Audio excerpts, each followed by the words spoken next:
Well, I broke out my old Kenmore Ultra Stitch 6 sewing machine that I probably received back in 1985 from Richard, my late husband, because I want to make a skirt that goes under the sink to cover up under the sink area for the cabin up in the mountains. I've got several different kinds of cloth here. Some of it's a deer and outdoors, and then another one's just like a country look. But I haven't used this sewing machine and I don't know how long. It's been a while. So the first thing I need to do is I need to fill my bobbin. I don't even know if I remember how to put the bobbin on here. All right. Here's what it is. A little bit of documentation of what I have going on right now. You know, maybe my granddaughters one day will want to see that their grandmother actually sewed something. So I've got the machine threaded. Yay, my old Kenmore. It's really discolored, hadn't it? Yeah, but still works like a champ. So I'm going with the deer pattern first. And I'm also gonna, I think I have enough material left over to make a plastic trash bag holder. I know y'all have seen them. And also, I wanted to say that what I'm doing right now, sewing, is bringing me a lot of happiness because my late husband, Richard, his family, well, his mother, Laura, is a seamstress, or was a seamstress, and had her own sewing shop, cloth shop. That woman could sew up a storm. And his sisters, Laurie and Sally, my sister-in-laws, they both can sew wonderfully well too, and are great seamstresses. And so I always wanted to try my hand at it, and that's when Richard bought me this sewing machine back in like 1985, 1986, as I stated before. I can't remember when exactly I got it, but it's probably the first year we were married. And I sewed, and I wanted to learn. I sewed maybe a year before our first son was born. And then after that, of course, you know, you can only sew when you can get a chance, when you've got children. But I always enjoyed it. Sewing machine on and actually sewing is like bringing me some happiness right now, because it's bringing back good memories. Also, you know, you're doing something creative, and you're making something, and you're gonna have a finished product. And I'm looking forward to being able to share that finished product with y'all to see how it's gonna turn out to look. So. All right. Oh, and let me add also that I am not the seamstress that Richard's mother and sisters are. I am not that good. They could do it professionally. Sherry could not do it professionally. The sewing I do is the sewing I do for myself, because I can't please anybody else with what I do. I just don't think that my work is quality like that. It is for me. Good enough for me. Anyway, I want to throw that in there, that I am not the seamstress, so y'all don't come at me going, oh, help me sew this. Can you do this for me? No, I can't. I'll give it an effort, but no. I can remember one time when I did get the sewing machine, I took it with us. We lived in Seneca at the time, because my late husband Richard worked at Oconee there in Clemson. And I remember there was a Christmas party that we were going to at a friend's house, and some of his co-workers, and I wanted to make a shirt. I had my sewing machine there. I had the material. I think I got it from his mom, Laura Lee. But I wanted to make my own shirt. I think it was flannel material. I wanted to make a flannel shirt. I had the pattern and everything, and I did. I made it. I got it made, and I wore it to the party, and I was so proud of it. It was a beautiful green flannel, and I thought that would go good with my red hair at the time. But I remember that like it was yesterday, about how proud I was that I had made that shirt. And I did get some compliments on it. Gosh, what I would give to have pictures of us at that party, with that Christmas party, with me with that shirt on, so I could show y'all my very first shirt that I ever created. I tried it again a time or two to make something on my own like that, but I don't know. I get frustrated easily. And if I don't think I get it right, like I said, I could never sew for anybody else, because if it doesn't work out, I'll make it work. Will it look right? No. Is it done right? No. But do I make it work out? I'll make it work out. And it's probably the same way on that flannel shirt. I think I might have done something wrong on it, but still nobody knew it. Nobody but me. And it worked out. So sitting down at the sewing machine might be a good place to start telling documenting some stories of old times, documenting some memories for the grandkids, maybe even my own kids that just don't know some of the stories. But kind of keeping it in line with sewing, kind of keeping it in that theme. When Richard, my late husband, and I got married, of course, you know, I was looking at styles of dresses, kinds of dresses, and what I wanted. And his mother, Laura, said, well, let's just make your dress. I was like, okay, heck yeah, let's do it. And so we went up to, I can't remember the name of the cloth shop. Y'all probably remember, it was one in Charlotte area. Oh my goodness, I know Laurie and Sally will remember the name of it. I just can't recall the name of it right now, but we went and we got the beautiful satin material and the lace and everything. And so she made my wedding gown, and it was beautiful. Laurie and Sally helped on it. I even helped on it some. And it was a beautiful, beautiful dress. Do I still have that dress today? I do.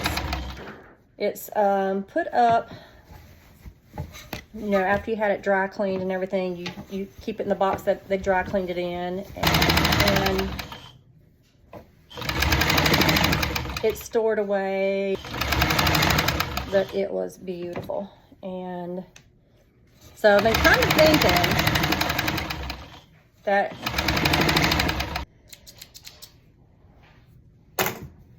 all right, so I need my length at 22 total.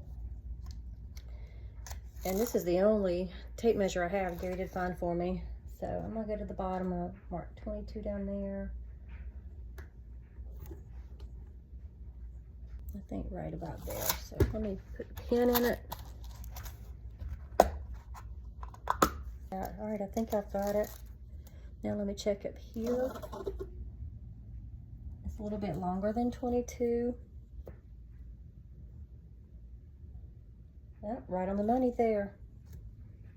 So coming in right at 22, which is perfect. Thanks for hanging there with me. So I got one panel finished, and I've already figured out that I've made several mistakes, that's for sure. Something that I forgot to do was my mother-in-law always taught me to wash my material first, you know, for shrinkage and stuff, and I forgot. And I'm sure that a curtain under a sink will definitely need to be washed at some point. So I guess if it shrinks up at that point, guess what? I'll have to make another. I'm okay with that. So, because sewing's fun. I'm having a good time. Anyway, I've got one panel done. I'm going to do the other one, and then I'll have the set. My sewing machine keeps acting weird. When I step on the pedal, it kind of gets, the wheel gets hung up. I oiled everything really good, so I don't know what's going on. If this maybe is getting hung, and oh, it feels like it is. That may be the problem.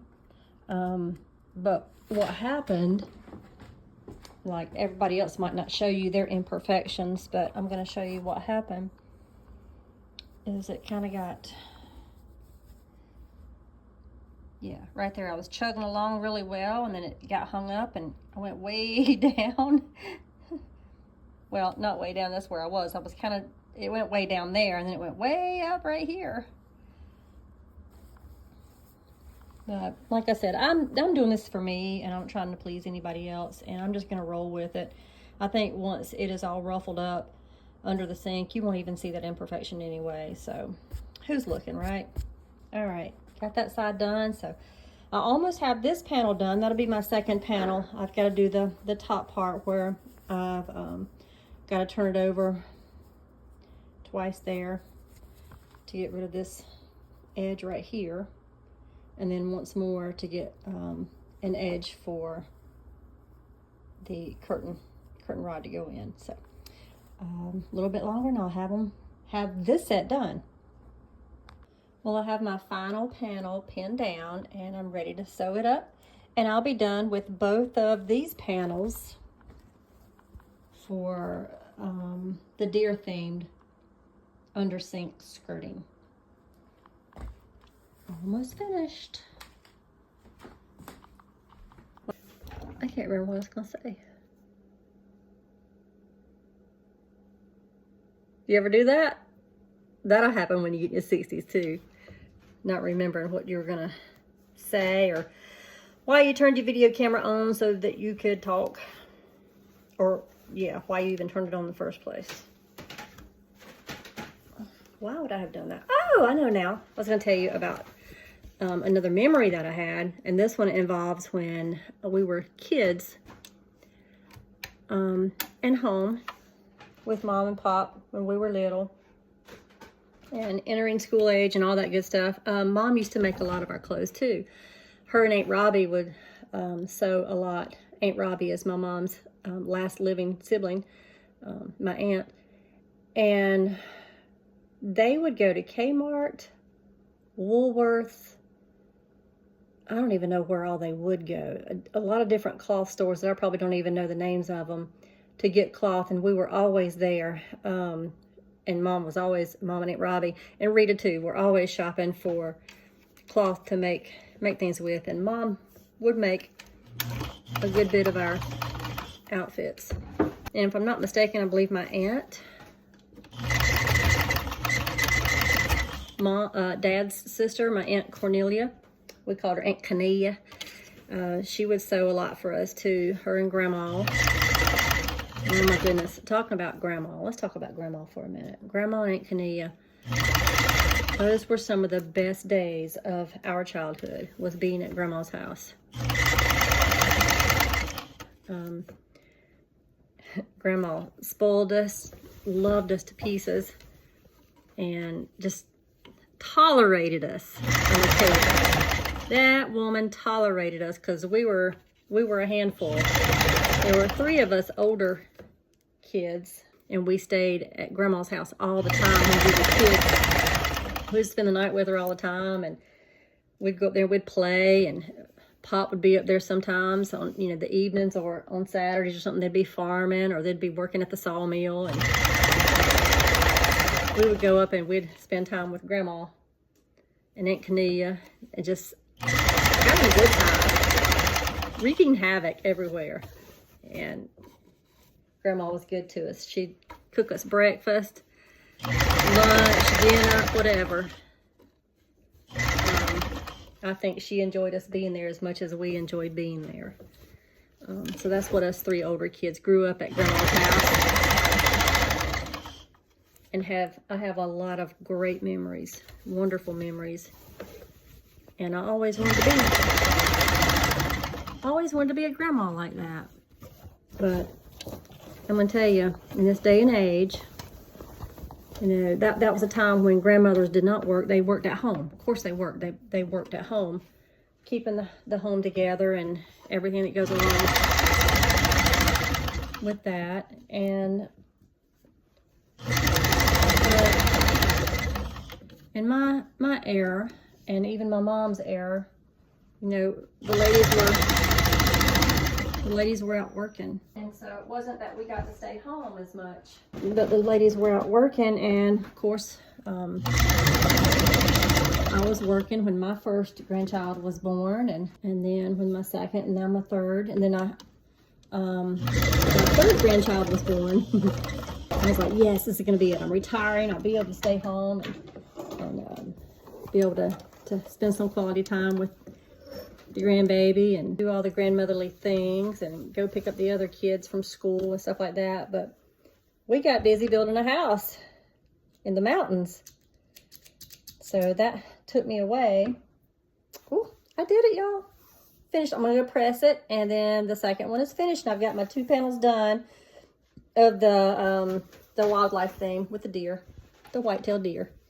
All right, so I've got it pressed down on all the seams and everywhere I sewed. And so now I just need to double check at the last minute, right? No, I double checked before, but I just like to check again after I've completed it to make sure I've got the length that I need. So I'm pretty sure that I do. Right on the money there.